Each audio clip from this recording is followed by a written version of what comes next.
Hey, what's up, you guys? Welcome. Whether it's your first time, you've been with us for a little while. This is our 5th episode here at the Players Club, podcast by the players for the people. And I'm your host, Darien Rencher.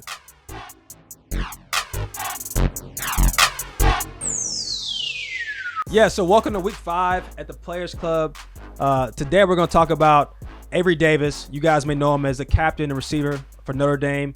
But what I found out is that he was a Elite 11 quarterback who thought he would be playing quarterback at the collegiate level, but he got switched to receiver.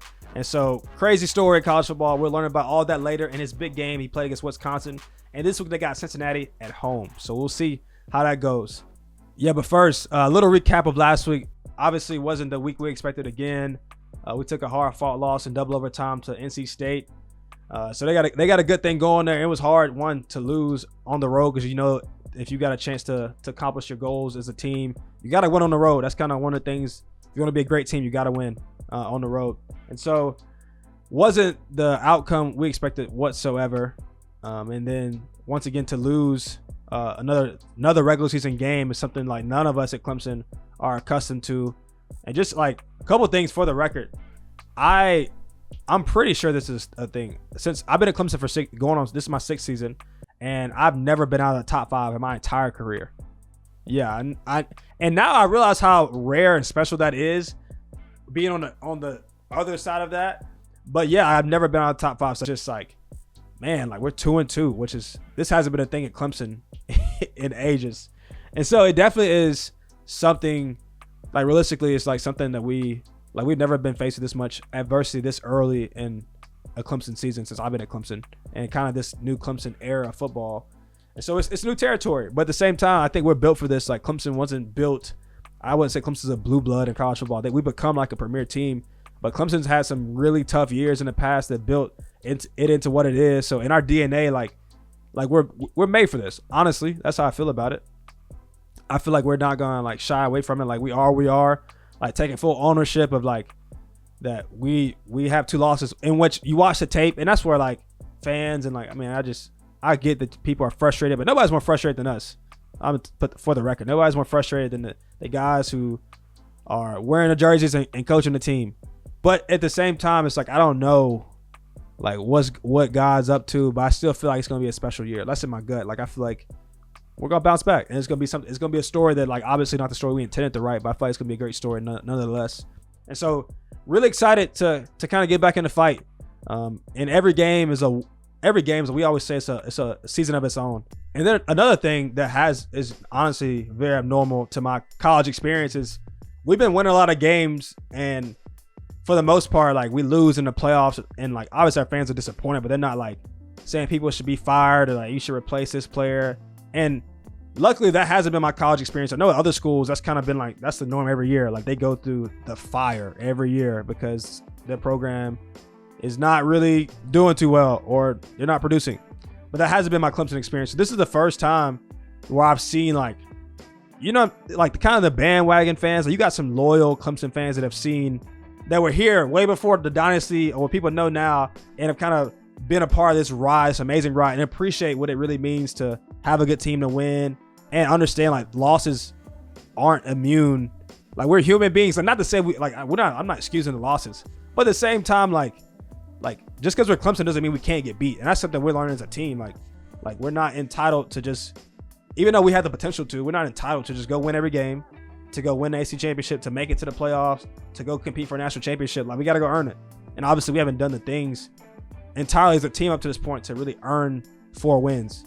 And so like we're really seeing some people's true colors, and it's just kind of been like, just nasty stuff, because I think people really do forget, like as much as it's entertaining for you to come to the game, to wear the colors to your university's team, like at the end of the day, like those are real people that have jerseys on, that are coaching. Those people have parents. Those coaches have kids. Those coaches have families. The players have families. They have people that really care about them, just like you have kids and you have cousins, brothers, sisters, and uncles, whatever. Like those are real people. And so like people just have no accountability on the internet. They could just twiddle their thumbs and say whatever.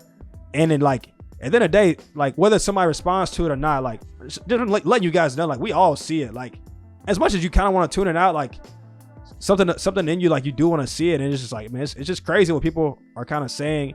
and that really don't know the entire story. And to just kind of go out there and just say all these stuff, it's just like, especially from your own fan base, people are supposed to ride with you. Like, obviously be frustrated, but at the same time, there's a point where like you can support us because we don't like it either. Like, nobody's happy about this, but hopefully, man, like we're gonna turn around because the world is watching. What is Clemson gonna do? We can show them like how to respond like a champion. And so you can catch us this weekend. We play 7:30 night game against Boston College in Death Valley. Can't wait. But also another guy we got coming up is Avery Davis, who has a big game this weekend against Cincinnati. Like I said earlier, Elite 11 quarterback who went into Notre Dame thinking he would be the next Notre Dame quarterback, but now is the starting receiver for them, a captain on the team who's got a great story. You guys don't want to miss it. I'm serious. Don't want to miss it. So coming up next, Avery Davis. All right, here my boy Avery Davis. You guys know him as a captain, receiver at Notre Dame.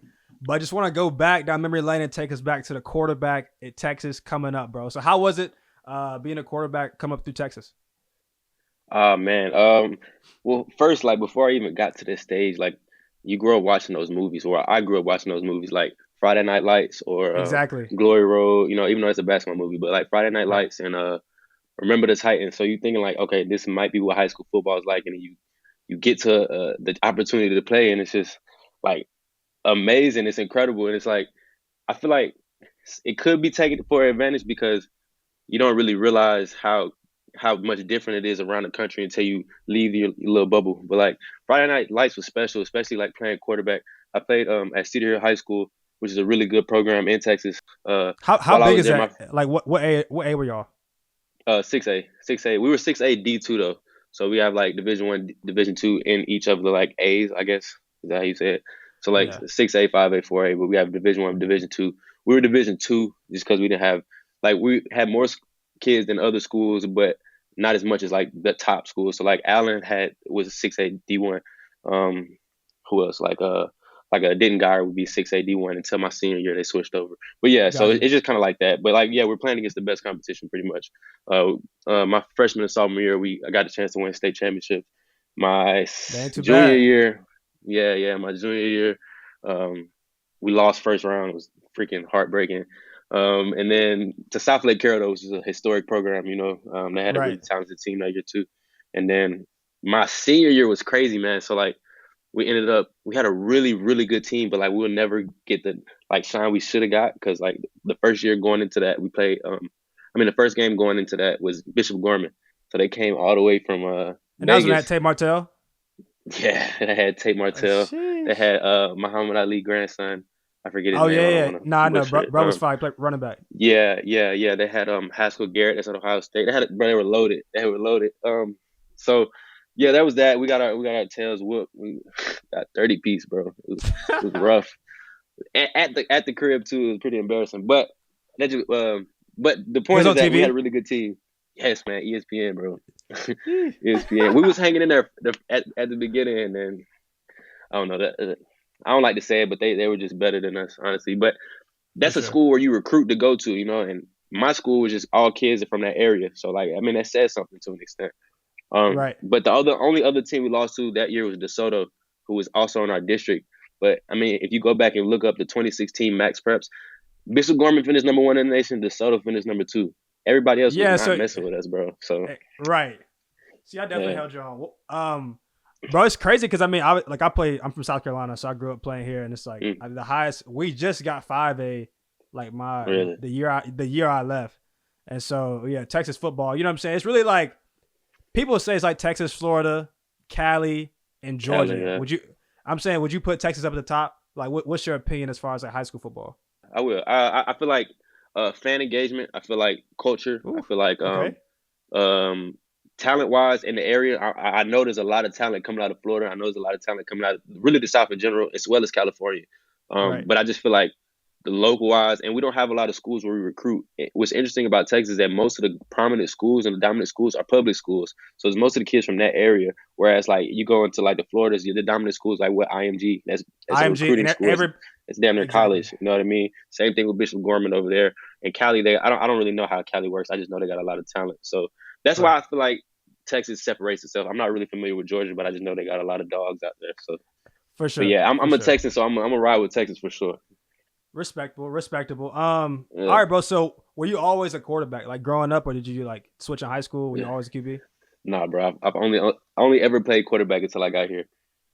Yeah, Wow. yeah, What was it like? I guess like so you got recruited to be a quarterback to go. What was it yeah. like getting recruited to go to Notre Dame? What was your like? What was your top five coming out of high school?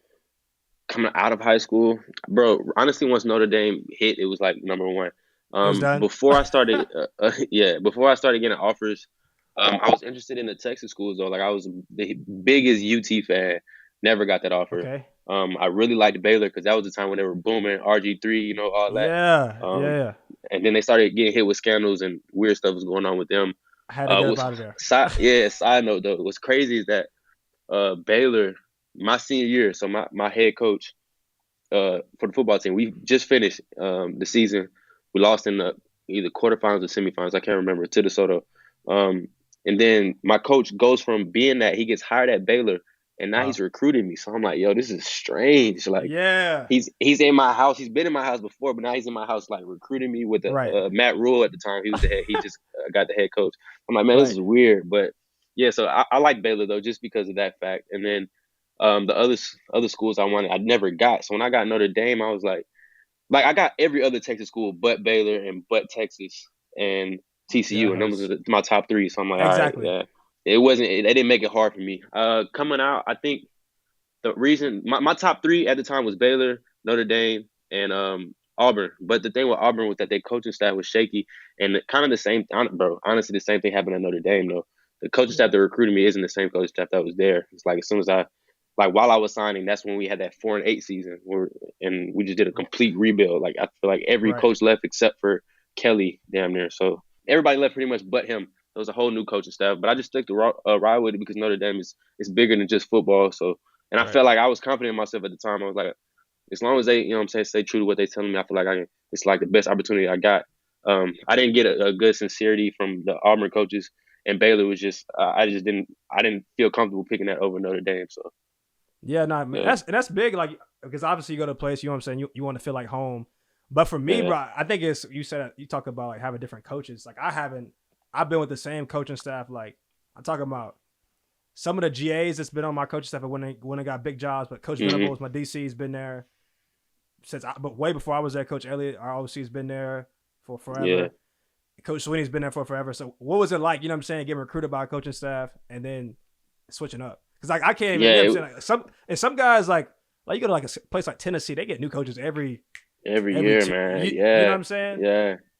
Yeah, so I feel like it definitely made me uncomfortable. But the reason why I felt more comfortable was that Coach Kelly personally reached out to me, like once after Okay. all that, reached out, and I was Yeah. like, all right, he calmed my nerves a little bit. But when I first get there, it's like during recruitment, I was closer with the OC. Like he was the OC at the time before he got fired.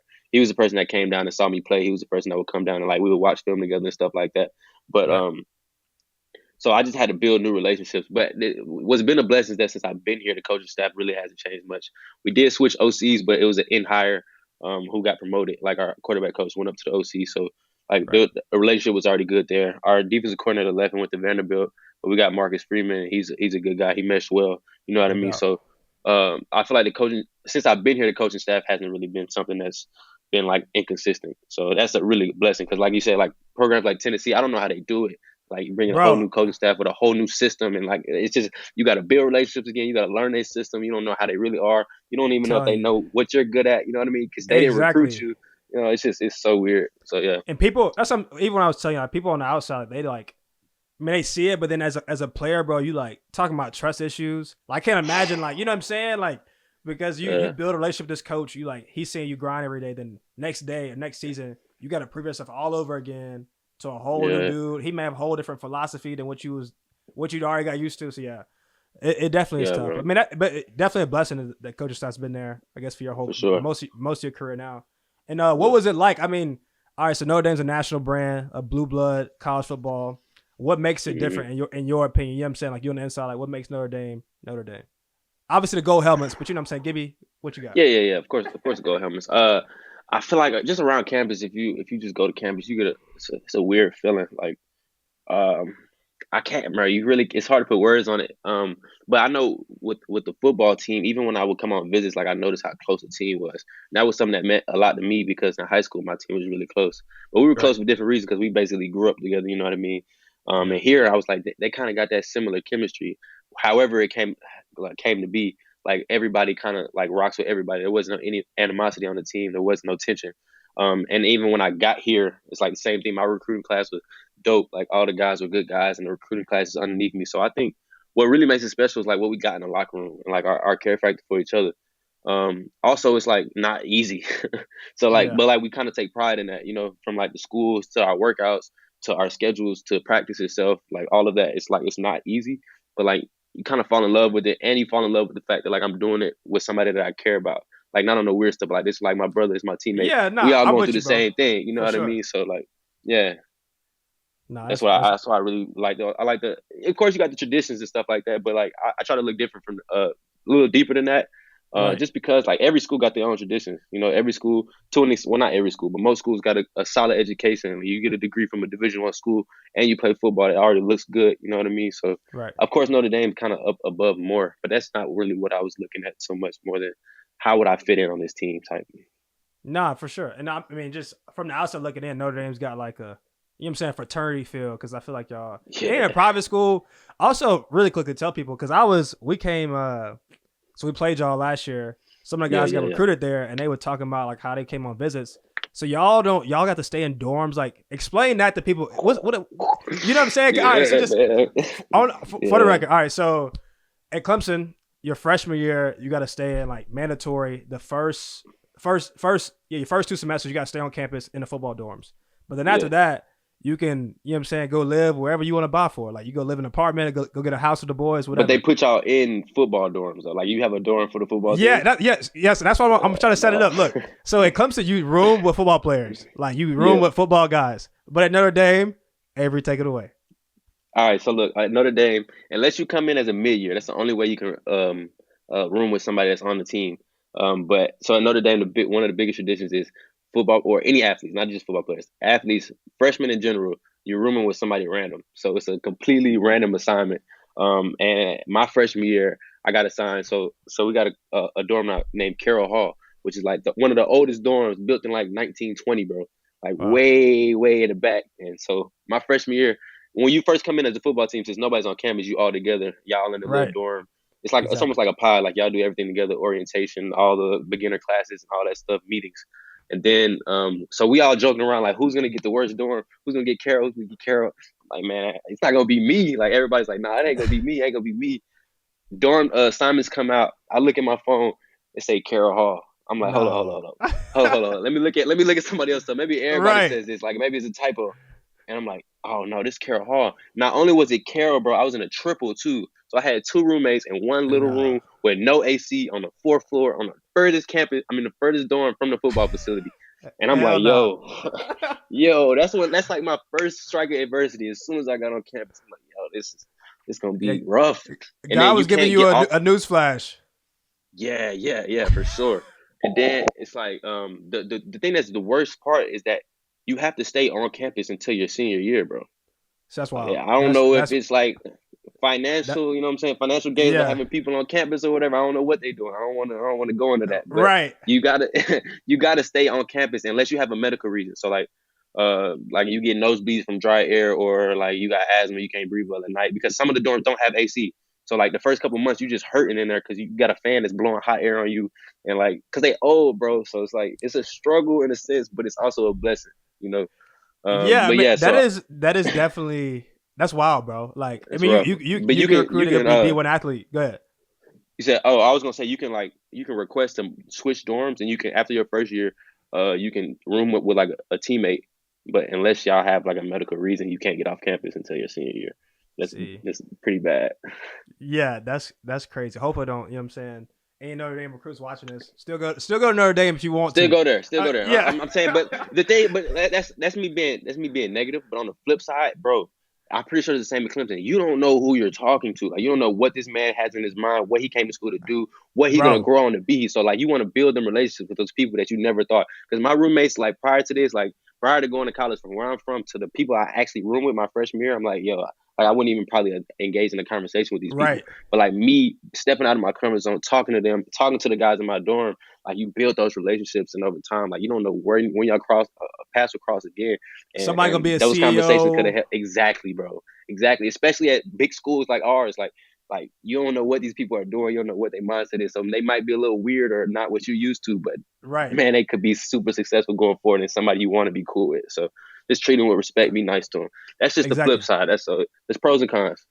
No, for sure. You gotta play your cards right. Yeah, But I wanted yeah, people to hear that because when we came, we were driving through campus before the game, and somebody was yeah. like, "Bro, I didn't come to Notre Dame because they told me I was living some random." I was like, "What?" Yeah, But no, yeah, that and is you could live up to three randoms. Like you can get in a quad, and it's just three random guys in a room. It's like from all different parts of the country. So, like I'm saying, it's kind of cool, but it's really kind of weird at the same time. So, all right. So you came in as a Texas quarterback, Elite 11 dude. Did you yeah, ever think that it would end in you playing a different position? nah, man. Definitely didn't think that, but looking back, you know what I mean? It's all a part of the journey. I feel like I'm For kind of sure. in a good space now with a lot of good things ahead of me. I feel like from like, going through everything, I think I have a lot of promising things in the future. So it was definitely difficult, you know what I'm saying, when it first happened, but I'm feeling better about it now for sure. What was it like how'd you handle the adversity? Because obviously, you know what I'm saying, it definitely, Oof. like, it wasn't what you intended, but then you got through Yeah. it, like seeing where you are now.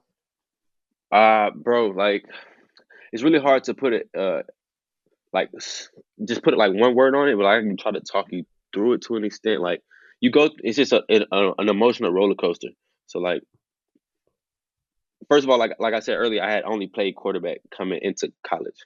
So I have no experience. Regardless that I'm athletic, I've never done those movements at any other position besides like pulling the ball and running from that way. But even doing that is different from like running the ball as a running back or running the ball once you catch the ball. You know what I mean? So like that was difficult. Like everything was very difficult because it's like I had to learn everything over again. I had to teach my body new ways to move. I feel like there's small muscle groups that I didn't have because like how I can cut now, I couldn't cut back then. You know what I mean? So it's like certain things like that I had to deal with. But one thing I had to get comfortable with, and this might sound weird, is I had to get comfortable with losing, bro.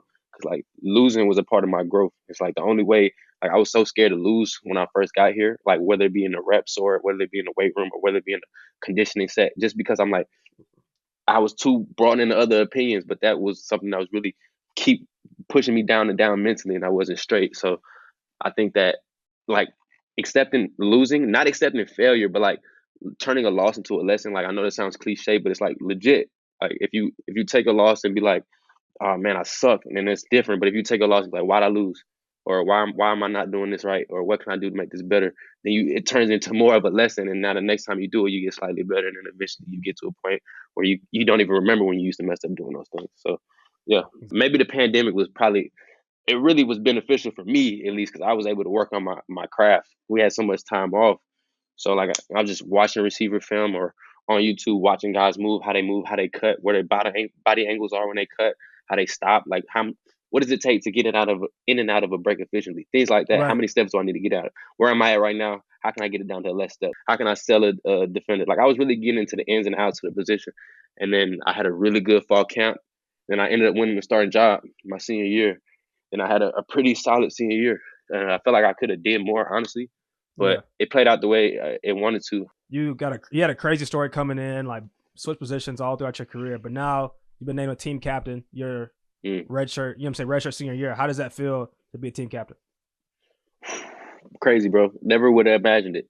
Like maybe my coming in when I knew nothing about Notre Dame football. Like of course as a quarterback, like oh I'm gonna be the team captain. Whoop, whoop. When you get in it and you see what a Notre Dame captain look like, and you see how they work, and you see who it is. Like my freshman year, who's the captain? It was like Mike McGlinchey who plays for the 49ers. It was Quentin Nelson who's like the best offensive guard in football. You know, it Right. was guys like that. So it's like dang, that's the standard. You know what I'm saying? I'm not there. And I didn't think like, especially with everything I'm going through, like I was going through, I never thought like it would actually happen. But like, it's crazy how things just play out. But like, I feel like my work ethic and everybody seeing how I work, like even throughout my time going through whatever I went through, I took it personal to work hard because if I'm not working hard, how can I expect an opportunity? Or when Right. an opportunity comes, like how am I going? Like I'm not going to capitalize on it because I ain't been putting genuine work in.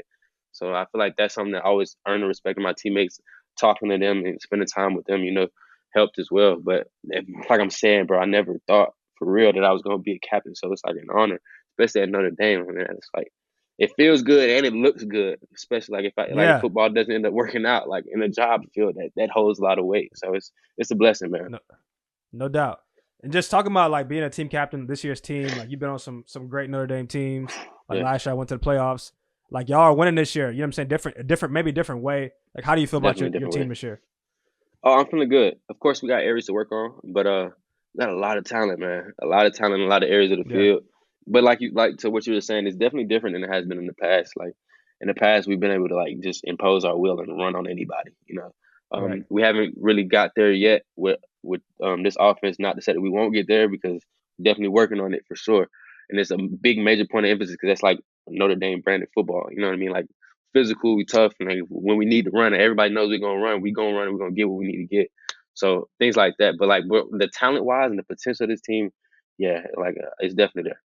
Bro, really quickly before we get on to like big game you had this past weekend.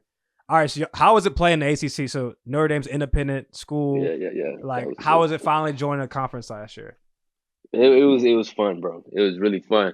Bro, look, when y'all beat us the first time, all right, we missing Trev. DJ still ball. Everybody, we played well. Great game. Probably one of the best games Yeah, of that year, honestly, if not the yeah. best one. Nah, yeah, probably definitely top two best games of the year for sure. Exactly. But then going to the ACC championship, bro, that was the major point of emphasis. It was like, hey, look, hey, you better not let these boys come in here and take this title and never come back because we will Hey, never hear the end of it. That was hey, the we wanted whole that, like, bro. bro, I know, We wanted that, but bro. going into that week, that was the whole focus. It was like, don't let them come in here and take what's y'all's. And it's like Yeah, if any other team did it, cool. But if y'all literally walked in the ACC and ran the ACC, which y'all almost yeah. did, We and then almost did, walked bro. out, bro, and then walked out, it definitely would have been like, oh man, well, we never should join a conference anyway. But yeah, For it sure. all worked out. It all worked out. So obviously, this past weekend had a big game against Wisconsin. Probably highest ranked game y'all played in this year, maybe. Yeah. That was. Yeah, They were. I forget their ranking, but it was like a top 20 matchup, both of us. right. How was it playing at Yeah. Soldier Field? What was the atmosphere like? Oh, that was pretty cool. The atmosphere. I'm gonna be honest. I'm just gonna be honest, man. I'm on a platform where I can say this. I feel like Notre Dame fans could have came with a little more energy, man. Yee! Them Right, Wisconsin fans was jumping in that bro. joint, man. So I like kudos to Wisconsin. They play hard. It was a really fun game to play in. That's like a Wisconsin, one of them programs that you just know about for whatever reason. You just know Exactly. about them. You know about their brand of football. They're always relevant. It Right. was really cool to play them. But yeah, they fans brought it, man. But the energy, even our fans brought it too. But I'm just saying, them Wisconsin fans, it was noticeable. Like that I could tell they got traditions. I could tell that the games that their home games are probably crazy. So, but playing at Soldier Field was dope. It was a really cool field. The game was fun. The atmosphere was fun. I don't know. It was a really cool experience for sure. And tell me about this. Apparently, this is from people who watch the game and watch it, whatever. They Yeah. said whenever they play jump around is when everything shifted in y'all's direction. So apparently everybody In was going our crazy. direction, which is Yeah, crazy though, that's what I'm because saying. they Because were jumping. Yeah, that's their yeah. thing. Yeah. It was wild because like so my receiver coach, he used to coach at Wisconsin for like 5 years. I don't know his timeline exactly, but he definitely coached there before he came here. So he telling me we do our little fighting Irish thing or whatever. Our band's doing a little song. Our fans aren't really engaged. Like we hear it, but it's not getting our attention. And my Right. coach comes to me like, just wait till Wisconsin do their thing. I'm like, what are you even talking about? Like I'm locked in on the game. I'm not even thinking about none of that. He's like, hey, Yeah. just wait till. I'm like, all right, whatever. And then you hear that jump, and Jump. everybody, you just see people in the red just going crazy. I'm like, yo, this ain't even a home game, but it was Right. probably the loudest it's been, and they were just going dummy in there. Like I don't know, it had me turned up. I'm just watching, smiling like this is Right. dope. Like this is what college football is all about, bro. But yeah, it's crazy enough. We started whooping that butt after that. So I Right. don't know. I don't know what happened. Maybe we need to bring it to the Notre Dame stadium. But That's what I'm saying. Maybe yeah, I need to take that tradition, bro. for sure. So back to speaking of, y'all got a big game this weekend. Cincinnati is Yeah, number 8. Cincy. Y'all are ranked 2.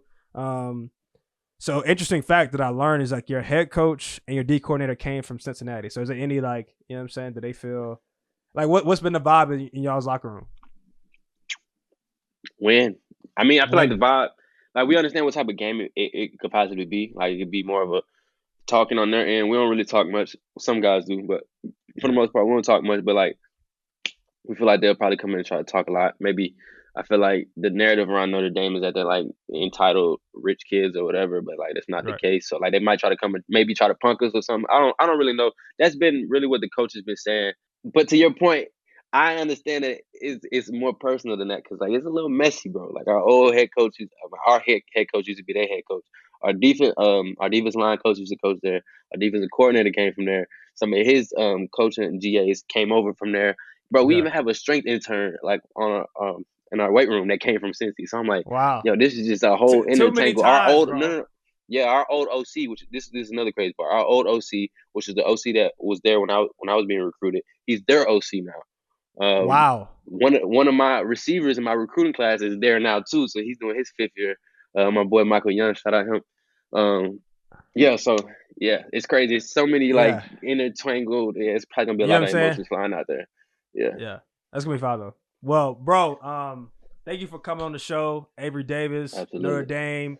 I tell everybody when they come on the show, like just sign off. What you gotta say to the Players Club, bro? Watch people listen. You know what I'm saying? Anything. What you got? To the Players Club, first and foremost, thanks for having me, man. It was an honor. This is my first podcast, but I've always been interested in the podcast. I listen to podcasts pretty regularly, especially like I Am Athlete, things like that. This is conversations and talk from a perspective that fans don't get and don't hit on. It's something I feel like maybe in a way they can relate to us more like in a game situation because we like, I know they talk ball, we talk ball a little bit too, and a little bit of behind the scenes, how they move or why a coach want to move some person to another position. So like more of an insightful. So a fan's not just saying, "Oh, this guy sucks," or "Oh, this coach sucks." Right. You know what I mean? It's a lot more to it than just that. You know, well, some Exactly. cases it is just that, but like Yeah, most but cases, not it's yeah. context. Most cases, exactly. So, yeah, man. Shout out to Players Club and everybody else. For sure. Salute. Yes, sir. Yeah, so I want to thank my man Avery Davis for coming onto the show. And one of the missions here at the Players Club is we want to showcase those great stories and great careers of college football. And Avery Davis definitely has one of those really amazing stories. But moving forward is Q&A time. Literally one of my favorite times of the show is when you guys send in questions and I'm able to answer them. It's after party, Q&A, me and you. All right, first questions. My man Will from Chicago. Shout out. What game had the best atmosphere outside of Death Valley? I'm glad he said outside of Death Valley because Death Valley is definitely my favorite. Nothing like it. Shout out to all my Clemson fans out there. But I would say off top of my head, I think one of my favorite games I always play, and we play that this season, is playing South Carolina, our rival, USC. Because you can just feel the hatred. Like you can just, it's like almost like it's like on your skin. Like you can just feel it all over. You can feel the hatred, the disgust, the just like they do not rock with you at all, and you like it. Like it's something about like, especially when you play ball. Like, there's nothing better. There's nothing like winning at home and like having the home field advantage and like being in your own. You know what I'm saying? Being at the crib, you got everybody rocking with you. You see your colors all throughout the thousands of people in the stands. But at the same time, there's nothing better than going to a hostile environment and winning and clearing the stands. Nothing like compares to going somewhere where people are talking all this trash. Then you see that third or fourth quarter, the stands are empty. There's nothing like that. But at the same time, I mean, maybe if you don't even clear the stands, but just going to a hostile environment and getting a win is unmatched. So I would say playing in South Carolina is one of my favorite places to play at because of the atmosphere. And I appreciate them for making it the way it is. Like that rivalry is one of the best ones. And I'm glad we got it back this year because last year we didn't play them. And so we're back this year, USC, Thanksgiving Day. Question 2 is Kitsia from Mexico City. All right, we're moving outside the United States. Look at us. All right. Do you have some kind of tradition or ritual before your games? And I would say I'd be willing to bet like almost any player, like if you make it to this level, like you kind of got some type of routine. Even the coaches, like our coaches got routines because you just develop some type of like way you go about your business, you know? So I'll say first, our team has a routine. Like I think I said this on a previous episode. I can't remember. But every Friday, we have our same routine. Like it's kind of varies if we're traveling or we're like at home. But once we get to the hotel, whether we're going to the away game or we're going to our hotel here near Clemson, we go to our hotel. We unpack our bags and all that good stuff. And then we always have team dinner together as a team. at the hotel. And then a Clemson tradition we always have is that we go watch a movie. And so each week, the seniors, and it's my second year getting to pick movies. Woo. All right. And so our like football operations guy, he sends out like each week like a jot form with the movies that we can go pick from each week. And the seniors, we vote each week on the movie we want to go see. And so every Friday we go see a movie and we get like popcorn, ice cream, slushies, like the good stuff, you know? And so we go see a movie as a team, and it's always a good time. Let's go bond and hang out. And then, so that's like our pregame ritual as a team. Then for me personally, my tradition is, I would say once I get to the locker room, like I always go use the bathroom. I don't know. You gotta get it out before you get to the game. Whatever. That's true. So I go to the bathroom, and then usually before the game, it's kind of when you go get taped. You go get your swag. That's a cool thing. Like, I mean, so we have like an equipment guy who has all like the pregame gear. Like he's got we got towels, bands, headbands, sleeves if you want them, your socks, gloves, like all the football swag. So you go get all that stuff done before the game, and then I'll usually like try to like stretch and roll out, stuff like that. And then for me, I'll walk up to the stadium. I'll walk out, and I tape my fingers. It's like something I've been doing for like a long time. It's just kind of like it kind of prepares me for war. I do it before practice too. It's kind of like a mental thing that I do because I'm like, all right, I'm getting ready to go to war. So I tape my fingers, but I always walk around either the home field or away field. I always walk around the field and kind of like just I like seeing the crowd. Like I'll take like a little slow walk, put my music on. Like you always gotta have music. So I'll walk around like the field and just kind of look at the crowd, get a feeling for some people, try to find my parents always. And then I say like you warm up, I do my drills, and then I get ready. That's kind of like my pregame routine, I would say. But the biggest thing is having music. You gotta have music. All right, last question. My man Jordan from Atlanta, Georgia. If you don't know where Atlanta is, whatever. He said, who would be your dream guest to have on and why? So Jordan, if you don't know me, if you do know me, I'm a dreamer. So I'm just gonna put my cards on the table, and I'm gonna go ahead and say like episode 52. I don't know, let's make that up, but just somewhere in the future. And I'm gonna get one of these guys on here. So I'm just gonna go on the record, and we're gonna flash back to this moment right here where you asked me this question, and I said these people.